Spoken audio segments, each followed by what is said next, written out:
ষোলো পানি অবাক আমি পঢ়নে পঢ় শিব বাঘের চামে ষোলো পানি অবাক আমি আবার শ্মশানবাসী হবে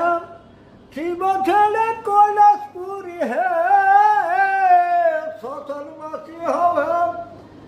শিব ছেলে কৈলাসপুর আবার দক্ষ নিশি নিন্দা করে তোমারই শ্বশুর হে ভগবতী একা ঘরে দিবানিশি রোদন করে মাতা ভাস্তা নয়ন দলে কথা বলি সবার তলে হে এমনি তুমি মাতাল হর ধুতি তুমি প্রত্যাগ করো